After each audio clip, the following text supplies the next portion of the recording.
Greetings, ladies and gentlemen. This is Rock and Roll Spot coming at you with my retro review of Halloween 5, The Revenge of Michael Myers.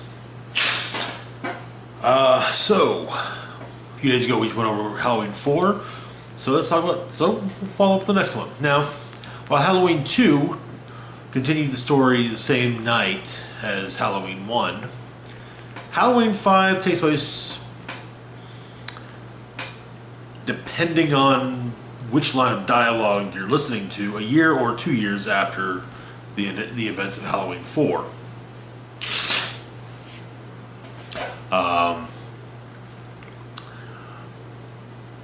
Turns out that, of course, Michael's not dead. But he fell down a disused mine shaft and went down some rapids a little bit and was comatose for the better part of the next year, while staying with a mountain man. That's how the guy is listed in the credits, Mountain Man. So, anyways, meanwhile, his niece Jamie is staying at the Haddonfield Children's Clinic, and mute. She will, it seems like she'll want to say things, but not have the voice to say it.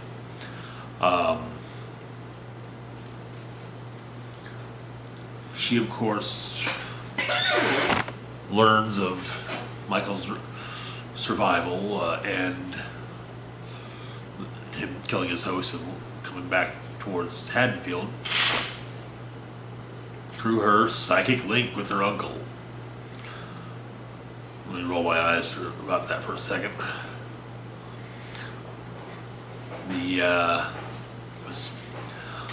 That was a plot point in 4 and 5 that just annoyed me more than anything else, was the whole concept of the psychic link between the two. But anyways, so of course Michael comes back to Haddonfield and starts killing people left and right, as he's bound to do. Early on, actually, he kills off Jamie's stepsister, Rachel, which was kind of bittersweet, but also kind of a surprise. Usually in slasher films, you've got plenty of teenagers to go around, plenty of victims to go around, so you don't have to kill anyone, someone important to the plot. But anyways, so he kills off various characters, and then is beaten into after once again nearly killing Loomis. He's beaten in submission by Loomis. Keep in mind, Loomis is bleeding from a massive knife wound across his stomach. Say stomach, chest area. And he beats the holy hell out of Michael with a 2x4. But while they're waiting on the National Guard to come pick him up, take him to federal prison, mysterious man in black who's been popping up throughout the film shoots his way through the Haddonfield Sheriff's Department and takes Michael. It's like I say, of all the fictional law enforcement agencies in horror movies, I think Haddonfield's got it the worst. 2 years in a row, or within the span of a 2-year period, again, depending on which lines of dialogue are being said, virtually the entire department's been killed twice. It's nuts. Anyway, so cast of note. We got Donald Pleasence returning as Dr. Loomis, because really, Danielle Harris once again as Jamie Lloyd, Ellie Cornell as Rachel Carruthers, Beau Starr as Sheriff Meeker, Jeffrey Lambert as Billy Hill, Wendy, at the time Kaplan, as Tina Williams. No one really all that noteworthy.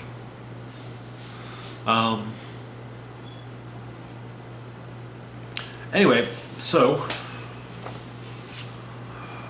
the movie itself, though.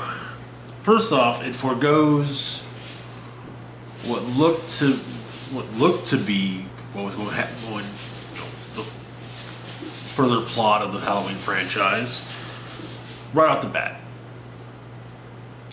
Yeah, Jamie's not going to take over for Michael. Michael's still alive because there's a pair of there's a pair of bumbling comic relief sheriff deputies, which one scene with them, all right, that's fine, but giving them a music cue at one point.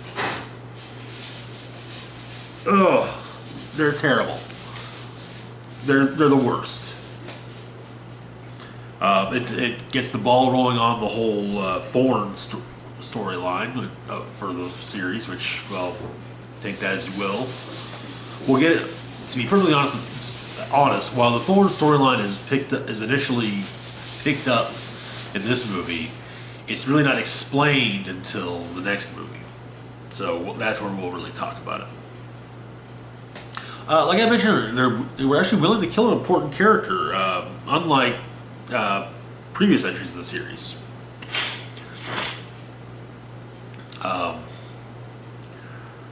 The movie just blatantly sets itself up for a sequel.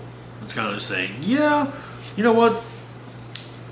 Halloween 4 made a decent amount of money, so Halloween 5 will probably do at least well enough to warrant a sequel. So yeah, we're making a sequel. Totally. So yeah, it's basically the idea of diminishing returns. You know, the further into a film franchise you get, usually the lower the quality gets, especially in horror, and even more so with the slasher subgenre. It's not the worst entry in the series. It's not the best by far, but it's not the worst.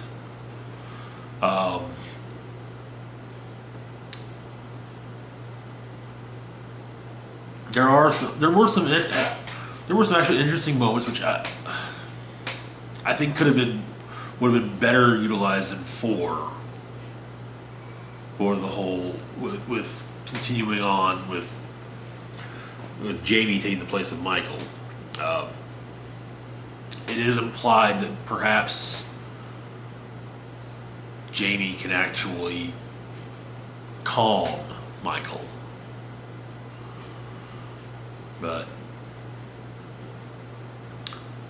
And we start to maybe see that happen, but nope, can't happen. No. And to be perfectly honest, when a slasher franchise decides, hey, you know what, we're just going to swap out our killer, that's usually not the best. That's usually a great way to just turn off the fan base. Sure, you can bring in new fans, but the establishment are more than likely to walk. I mean, if Nightmare on Elm Street, after 4 movies, said, hey, you know what? Instead of it being Freddy, it's going to be this new guy. Yeah, no. Michael Myers is iconic to the Halloween franchise. And while as much as I would love to have seen how that could have gone with Jamie taking over as the Shape, sadly there are things we'll never know.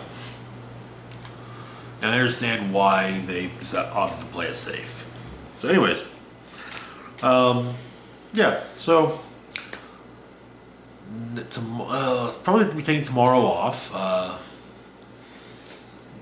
further catch up on sleep before going back to work.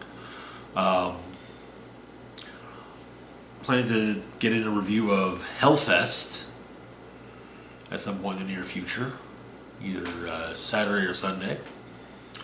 Then also a building the team video, and next week we'll be doing retro reviews on Halloween.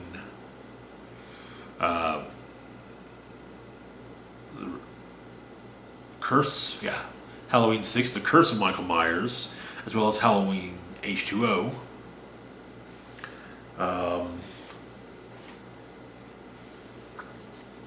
Yeah,